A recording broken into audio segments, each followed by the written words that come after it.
질문 있는 특강쇼 빅뱅의 반장 신하영입니다. 자, 요즘 주변을 둘러보면은요, 연령이나 분야 상관없이 공부를 하는 분들이 참 많은 것 같아요. 바야흐로 평생 교육의 시대입니다. 자, 실제로 성인의 학습 참여율은 매년 증가하고 있고요. 그에 따라서 국내 성인 교육 시장의 규모도 지난해에는 3조 원까지 불어났다고 해요. 자, 이게 어느 정도 규모냐 하면은요, 그 이세돌 기사를 이긴 인공지능 알파고 기억나시죠? 알파고의 개발 비용이 5천억 원 정도라고 합니다. 자, 그러면 어느 정도 규모인지 좀 감이 잡히시죠? 자, 그 중에서도 가장 인기가 있는 분야는 외국어인데, 자, 성인 교육 시장의 76%나 차지한다고 합니다.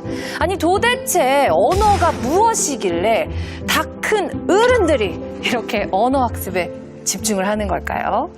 자, 오늘은 7개 국어를 구사하는 언어 천재 조승현 작가님을 모시고 도대체 인간에게 언어란 무엇인지 함께 생각해보는 시간을 갖도록 하겠습니다. 여러분, 조승현 작가님을 큰 박수로 맞이해 주시길 바랍니다.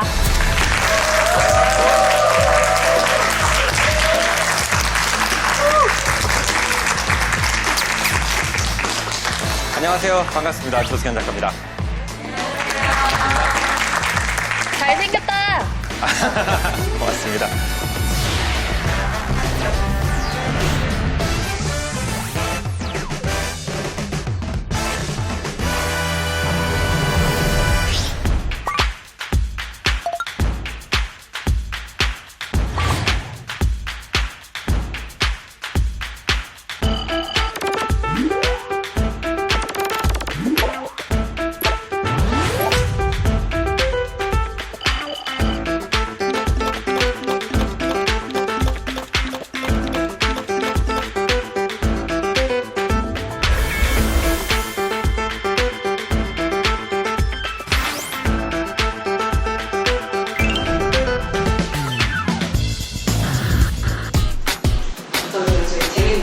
한국인들 영어 공부 시간에서 겪는 어려움이 거의 비슷해가지고 근데 저걸 못 버리면 어떻게 안 돼?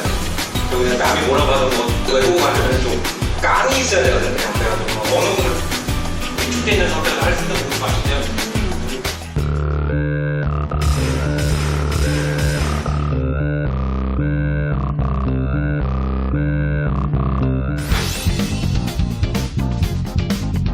대한민국에서는 3개월 뒤에 영어 점수가 필요하거든요. 많은 이 단어를 정말 단순 암기를 계속해야 하는 거잖아요. 공부한 게 제가 44년 됐습니다. 75년부터 공부해가지고. 다른 한국 사람의 스스로 깨우쳐야 돼요.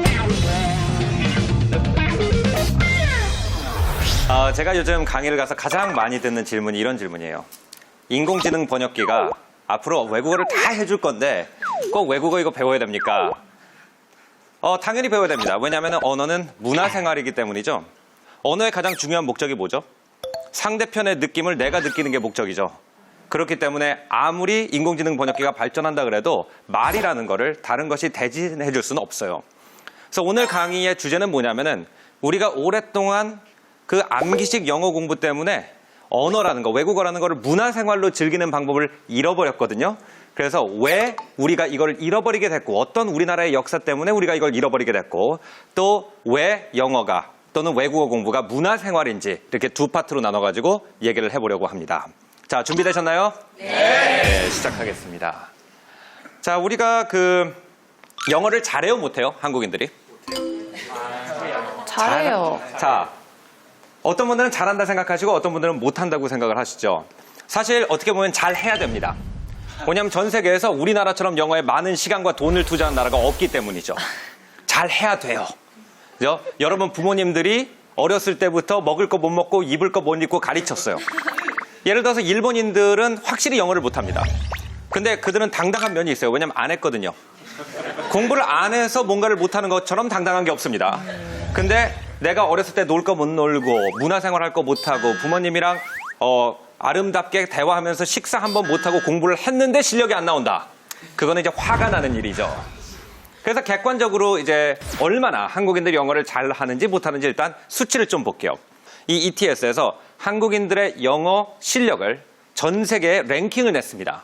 몇 위 정도 했을 것 같아요? 14위. 조금 22. 긍정적이십니다. 예. 22 정도. 예? 22 정도 했어요. 20. 영어 읽기 능력이 37이었어요. 자, 37이 만족하세요, 못하세요? 못하죠? 한국인들은 37이 가지고 만족 못해요. 한국인들한테는 세 가지의 등수만 존재합니다. 1등이라는 등수가 있고요. 10등 아니라는 등수가 있고요. 나머지라는 등수가 있어요.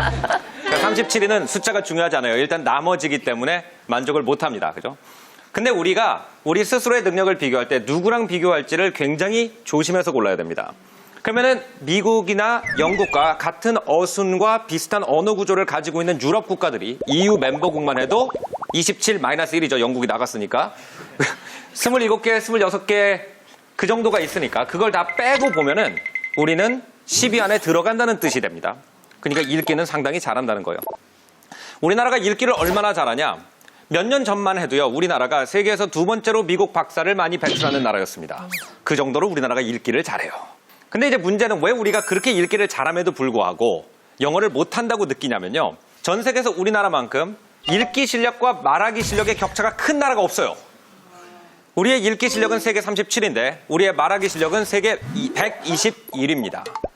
그러니까 우리가 딱 어느 정도로 아냐면요. 우리가 말을 할 줄 모른다는 건 알 정도로 영어 지식을 가지고 있어요. 그러니까 답답한 거예요. 분명히 읽을 줄 아는 문장이고 쓸 줄 아는 문장인데 입 밖으로 안 나오니까 그 답답함이 우리한테 영어를 못하는구나 이렇게 생각하게 만든다는 거죠. 자, 이제 진단이 나왔습니다. 한국인들이 왜 어쩔 땐 내가 영어를 잘하는 것 같은데 어쩔 땐 못하는 것 같은데 그러냐? 읽기 능력과 말하기 능력의 차이가 너무 크다. 자, 왜 이런 현상이 일어났냐? 왜냐하면 전 세계에서 이렇게까지 크게 벌어진 나라는 우리나라밖에 없거든요. 그리고 또 굉장히 재밌는 게 뭐냐면은 스웨덴에 있는 EF라는 영어 학습 기관이 있습니다. 이 영어 학습 기관에서 영어 유창성이라는 걸 테스트합니다. 매년 우리나라의 학생들은 이상하게 공부를 하면 할수록 말하기 능력이 떨어진다는 겁니다. 이 미스테리를 우리가 풀어야 됩니다. 여기서 우리 같이 풀 거예요. 자, 이 미스테리를 풀기 위해서 학술적인 얘기를 할 것이 아니라 우리의 경험을 더듬어 봅시다. 인간은 자기 목적에 따라서 행동을 하게 됩니다. 그죠? 근데 왜 이렇게 공부를 했을까요? 우리의 목적이 뭐였을까요? 시험이었죠.